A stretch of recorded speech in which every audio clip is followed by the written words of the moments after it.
Olá para você que está assistindo, aqui é o professor Gustavo e a nossa aula de hoje é sobre turismo e práticas predatórias.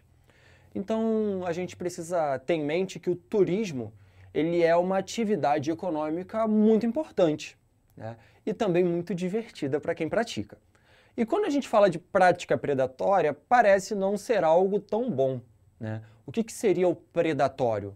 O predatório vai lembrar para a gente aquela relação entre caçador e a sua presa, né? Então, algo predatório seria algo que acaba com outra coisa, que destrói a outra coisa. Daí a gente tem, né, no título dessa aula, duas coisas que parece que não conversam muito bem, porque uma é muito legal e muito importante e a outra gera danos, gera impactos muito negativos para a natureza. Então, para a gente poder organizar o nosso pensamento, eu vou mostrar para vocês agora na tela o nosso mapa mental.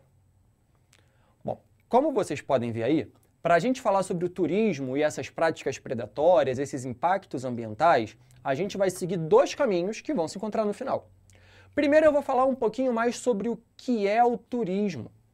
E também vou falar sobre os impactos ambientais ligados ao turismo. Para aí depois a gente perguntar se existe alguma forma, se tem como, praticar um turismo ecológico de uma forma sustentável. O outro caminho que a gente vai seguir, que vai chegar nessa mesma pergunta é, a gente vai pensar o que é sustentabilidade. E depois a gente vai falar um pouco sobre a importância desse turismo ecológico. E aí a gente fecha nessa pergunta aí esses dois caminhos. Então, quando a gente fala de turismo, a gente está falando sobre uma prática que ela é ligada a você simplesmente ir para um lugar diferente daquele lugar que você mora. E ir para um lugar diferente do que um lugar que você mora, para você ter lazer, entretenimento e também, né, para você conhecer, ter contato com outras culturas e aumentar o seu repertório cultural. Beleza? Então, quando a gente pensa nisso, uma das formas de turismo é o turismo ecológico, o turismo feito na natureza. E eu trouxe algumas imagens bem bonitas para vocês. A primeira é essa que está aí no quadro, que é da Chapada dos Veadeiros, em Goiás. Então tem um mapa ali no canto, mostrando onde ela fica, e uma imagem de uma cachoeira belíssima, não é mesmo? Não acaba aí, tem outras duas imagens, que na nossa aula de hoje a gente vai falar sobre 3 lugares. Isso aí, ó, é Jalapão, no Tocantins. Também tem uma série de paisagens lindíssimas que atraem muitos turistas todos os anos. E por fim, mas não menos importante, Bonito, no Mato Grosso do Sul. E eu não preciso nem explicar o porquê do nome Bonito, né? A gente pode ver nessa e em outras imagens a beleza desse lugar. Eu acredito que você, assim como eu, sentiu vontade de andar por esses lugares, de dar um mergulho ali. E nós não somos os únicos, né? A gente tem uma verdadeira indústria do turismo que leva muitas pessoas interessadas em vivenciar esses espaços para lá. Mas prestaram atenção que eu falei sobre a indústria do turismo? Pois é, nós temos algumas grandes empresas, algumas empresas enormes que vão se preocupar em vender pacotes de turismo para essas pessoas irem ali. Então são pacotes que vão envolver a passagem, vão envolver a hospedagem, os passeios guiados, por aí vai. A questão é que quanto mais pessoas essas empresas levam, mais dinheiro elas arrecadam. Então, quando o dinheiro é a prioridade, a conservação de toda essa beleza, ela vai ficar prejudicada. Então, pensa junto comigo. A gente vai encontrar nesses lugares, quando o dinheiro vem em primeiro lugar, uma série de impactos que eu cheguei a listar aqui alguns deles. A gente vai ter, por exemplo, a poluição, o acúmulo de lixo. Muitas pessoas geram muito lixo. Ainda mais se elas não tiverem essa educação ambiental de conservar aquilo ali, né, de saber gerenciar o próprio lixo que produz. Né? Às vezes a gente vai num lugar bonito desses e vê alguém jogando lixo no chão. Né? Nem na nossa cidade, em lugar nenhum a gente tem que jogar lixo no chão. Né? Eu fico muito aborrecido. A gente tem também a erosão, que acontece quando muitas pessoas passam pela mesma trilha, vai compactando o solo. Então, quando a água da chuva cai, ela não infiltra no solo, ela vai escorrendo e vai levando o solo embora. Perda de solo, né? É um problema. Desequilíbrios ecológicos. às vezes muito barulho, muita gente passando, afeta algumas espécies mais sensíveis. Caça ilegal também acontece muito. As pessoas que levam mudinha de planta, rocha, alguma amostra, né, como um souvenir, como uma lembrança para casa, afetando toda a dinâmica daquele espaço.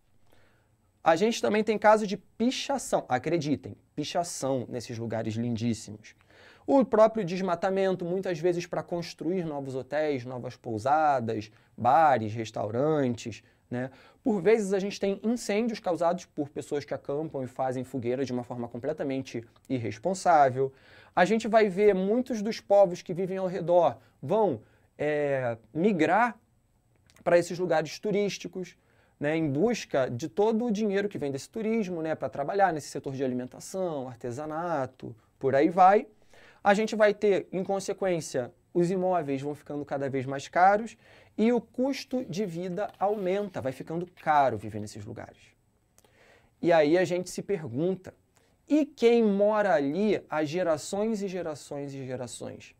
Tanto na Chapada dos Veadeiros, quanto no Jalapão, quanto em Bonito, nós temos comunidades tradicionais que vivem há muitas gerações ali, né? Quando eu falo sobre esses impactos ambientais, a gente logo corre o risco de entrar naquele discurso de o homem destrói a natureza, o homem e a natureza nunca vão conviver bem, né?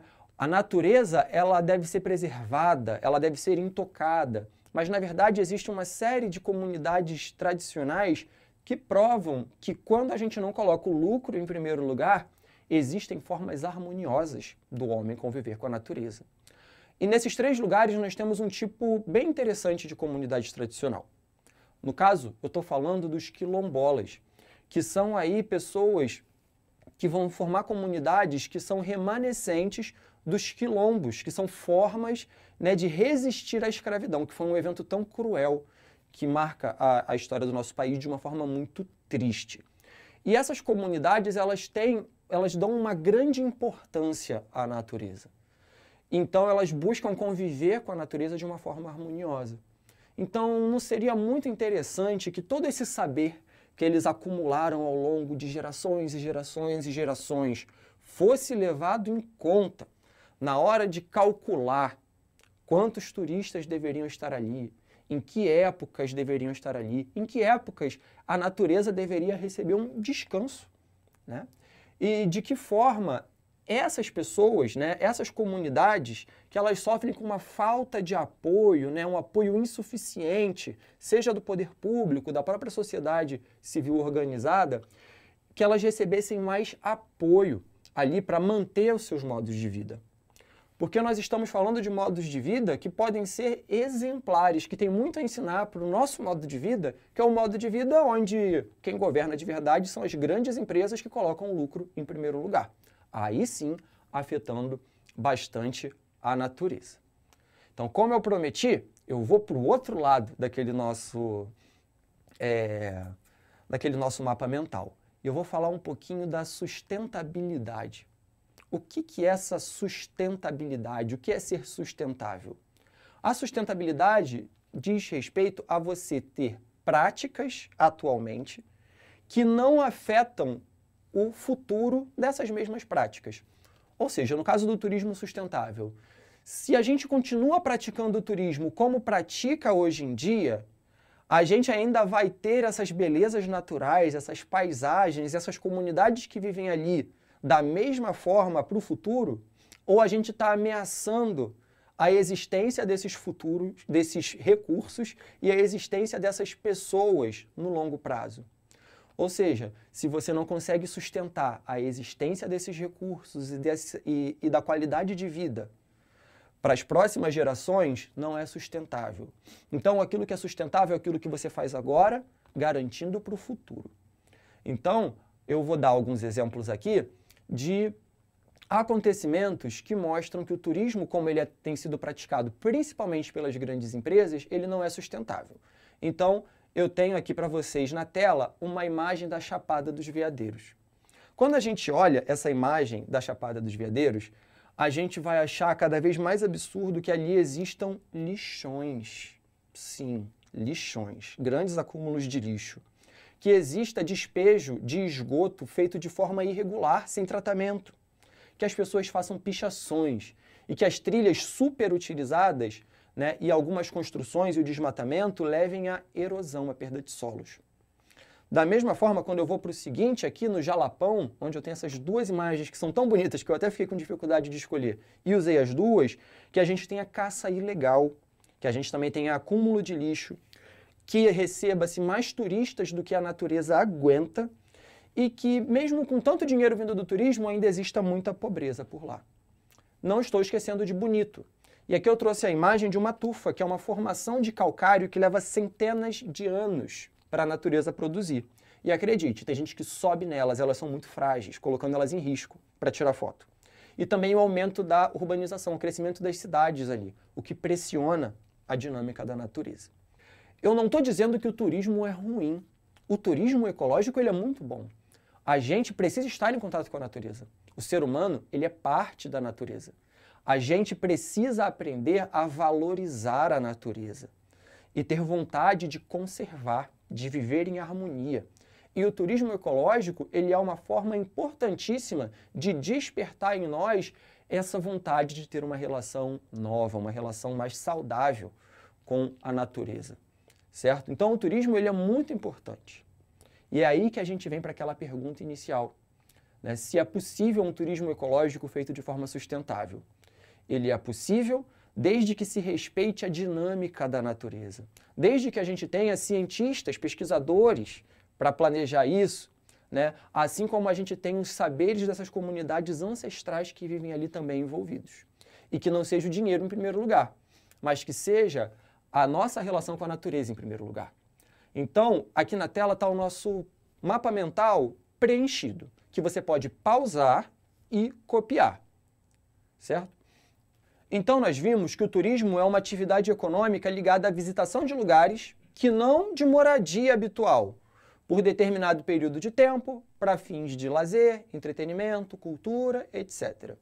E quando a gente falou dos impactos ambientais ligados ao turismo, a gente falou de poluição, erosão, desequilíbrios ecológicos, caça ilegal, retirada de minerais e vegetais, pichação, alto consumo de água, de energia elétrica, aumento da produção de esgoto, desmatamento para a construção de hotéis e pousadas, incêndios, aumento da imigração, dos preços dos imóveis e do custo de vida.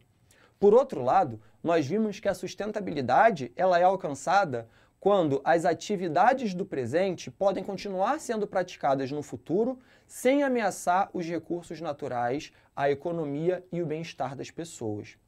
Então a gente chegou à conclusão de que a importância do turismo ecológico é que o lazer é muito importante para a nossa vida e saúde. Conhecer novos lugares aumenta o nosso conhecimento do mundo e o contato com a natureza nos mostra como é importante que ela seja protegida. Daí chegamos à nossa pergunta-chave da aula.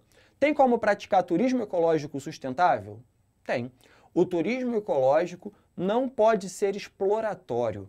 É preciso estudar os impactos e criar regras e limites para conservar o meio ambiente. Também é preciso educar os turistas e fiscalizar o turismo para garantir que ele seja sustentável. A gente finaliza a aula de hoje com um desafio. Então, na tela para vocês. Converse com seus colegas e crie uma lista de atitudes fundamentais para um turista que quer conservar o lugar que está visitando. Nossa aula vai ficando por aqui. Obrigado por assistir até agora e até uma próxima.